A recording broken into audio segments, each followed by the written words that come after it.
Thanks for watching. Don't forget to like, comment, share and subscribe to Mufti Tariq Masood, famous scholar. میں نے مثال دی تھی نا سعید انور صاحب کی, بہترین کھلاڑی ہو کے انہوں نے اس ٹائم پہ توبہ کی جب وہ شہرت کی بلندیوں کو, اور آج پوری دنیا میں الحمدللہ تبلیغ کرتے پھر رہے ہیں. کتنا اچھا کام اللہ ان سے لے رہا ہے. اور میں سعید انور صاحب کی مثال اس لیے دیتا ہوں کہ خاندانی توبہ کی ہے, خاندانی توبہ. بہت سو نے توبہ کی مگر تھوڑا سا, جیسے ایک آدمی سگریٹ سے توبہ کرے, چرس سے توبہ کرے, لیکن کبھی کبھار کسی کو دیکھا تھوڑا سا یار لگانے میں کبھی کبھار ٹھیک ہے نا, تو اس طرح کی بھی توبہ ہوتی ہے کہ یار اب چرسی تو نہیں کہلائیں گے لیکن ایک دو سٹے لگا لیتے ہیں. میں کوئی خدا نخواستہ کھلاڑیوں کو چرسیوں سے تشبیہ نہیں دے رہا بھائی, کہیں یہ نہ سمجھے میرے بیان سے یہ نکال دیں کہ اس نے تشبیہ کس سے دی ہے. میں ایک مثال دے رہا ہوں, کھلاڑی چرسی نہیں ہوتے, جو ہوتے ہیں تو وہ چرسی خود سے ہوتے ہیں, کھیل کی وجہ سے نہیں ہوتے. تو سعید انور صاحب نے توبہ کی, پوری دنیا میں گھوم رہے ہیں تبلیغ کے لیے. یہ سب چیزیں اللہ کے بینک میں جمع ہو رہی ہیں. وہ کرکٹ کے چوکے اور چھکے وہ صرف دنیا کے ریکارڈ میں جمع ہو رہے تھے. کرکٹ کے ریکارڈ تو صدیوں تک یاد رکھے جاتے ہیں. سوالات کیے جاتے ہیں نا کہ بھئی وہ آپ بتائیں وہ 1901 میں کس نے چھکا مارا تھا, تو بعض پاگل بیٹھے ہوئے ہوتے ہیں جو یہ ساری معلومات پہلے سے لے کے بیٹھے ہوئے ہوتے ہیں. وہ بتاتے ہیں 1901 میں فلاں نے چھکا مارا, یہ موٹر سائیکل آپ کی ہوئی, یہ ہوتا ہے نا. اور جی اچھا بتاؤ 1955 میں وہ جو آخری گیند پہ کس نے چوکا مارا تھا. تو وہ کچھ لوگ ہوتے ہیں جو پاگل ہوتے ہیں جن کو صرف نالج جمع کرنے کا شوق ہوتا ہے, وہ یہ نہیں دیکھتے کہ اس نالج کا ہماری پریکٹیکل لائف سے کوئی تعلق بھی ہے یا نہیں. آج کل یہ بھی ایک بڑی بدعت ہے کہ لوگ سمجھتے ہیں جس کے پاس معلومات زیادہ ہوں وہ بہت پہنچا ہوا ہے. صرف نالج کے اکٹھا کرنے کو کمال سمجھا جاتا ہے. یاد رکھو صرف علم کا جمع ہو جانا یہ کمال نہیں ہے. نبی صلی اللہ علیہ وسلم نے فرمایا, دعا سکھائی ہے, اللہم انی اعوذ بک من علم لا ینفع, اے اللہ میں ایسے علم سے پناہ مانگتا ہوں جو فائدہ نہ پہنچائے. خام خمیں کھلاڑیوں کے پوری ڈیٹ آف برتھ اور فلاں نے چوکا مارا تو فلاں نے چھک, اس کا آپ کی عملی زندگی سے کوئی تعلق نہیں. جنرل نالج کے لیے وہ چیزیں سیکھو جن کا عملی زندگی سے تعلق ہے. وہ ایک آدمی کسی کے پاس گیا, بولا تیری بیوی کیسی ہے دیکھنے میں. اس کو غصہ ہے, تو کیوں پوچھ رہا ہے؟ کہہ رہے جنرل نالج کے لیے, بہت ساری نالج میں نے جمع کر کے رکھی ہوئی تھی, تیری بیوی کے بارے میں مجھے ابھی تک معلومات, تو یہ نالج اچھی ہے بھائی.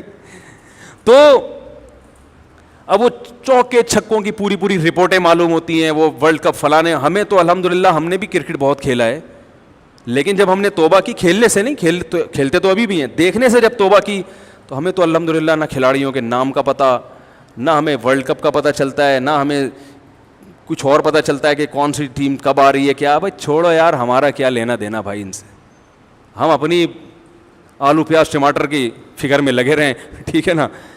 ہاں میں یہ بتا رہا تھا, دیکھو سعید انور نے توبہ کی ہے تو بالکل الحمدللہ خاندانی. وہ بھی ایک نوجوانوں کو ایک پیغام دے دیا کہ یار ہمیں بھی بہت سارے راستے تھے مگر ہماری سمجھ میں بات آ گئی کہ اس میں کچھ بھی نہیں رکھا. وہ جو ریکارڈ بن رہا تھا نا ہمارا چوکوں اور چھکوں کا, ہم مر جاتے وہ ریکارڈ ہمارے ساتھ ہی ختم. لوگ تبصرے کرتے رہتے, سعید انور تھا وہ اتنے چوکے مارے, اتنے چھکے مارے, اتنے کیچ پکڑے, تو ہماری قبر میں ہمیں رپورٹ بھی نہیں کوئی دیتا آ کے کہ تمہارے بارے میں پورا پروگرام پیش کیا جا رہا ہے. قبر کے مسائل یہ والے ہے ہی نہیں. قبر کے تو مسائل ہیں, افا حسبتم انما خلقناکم عبثا, اللہ فرماتے ہیں تم یہ سمجھتے ہو کہ ہم نے تم کو بیکار پیدا کیا.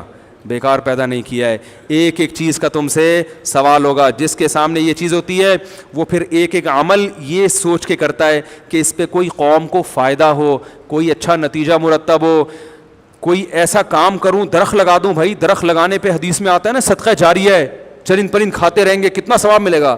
تو بھائی مقابلہ کرو درخت لگانے کا, اس میں جیتو. کیا خیال ہے؟ اس میں مقابلہ کرو, ایک مہینے میں کون زیادہ درخت لگاتا ہے. ایسی چیزوں میں مقابلہ کرے انسان, پھر فخر بھی کرے, اچھا بھی لگتا ہے.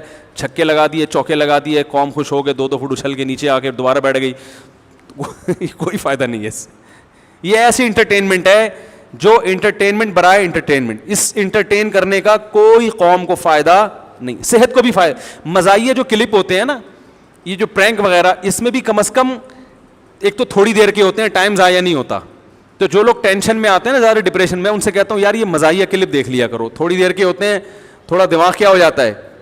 وہ میں نے بھی کچھ دن پہلے وہ دیکھا, تو وہ بچوں کے ساتھ تو آدمی اب بیٹھ کے, ظاہر ہے بچوں والی باتیں کرنی پڑتی ہیں نا, یہ بھی ذہن میں رکھیں, بچوں کو ہر وقت نصیحتیں کرنا یہ کرو وہ نہیں کرو, یہ خطرناک ہوتا ہے. تو بچوں کے ساتھ بیٹھ کے آدمی کو بچہ بننا پڑتا ہے. تو کبھی کبھار میں بچوں کے ساتھ بیٹھتا ہوں تو وہ پرینک لگا دیتا ہوں. تو اس میں ایک آیا کہ وہ قصائی بنا ہوا ہے, وہ ایک صاحب آ کے کہتے ہیں کہ گوشت چاہیے, وہ فون کر کہتے ہیں 2 کتے گرا دے.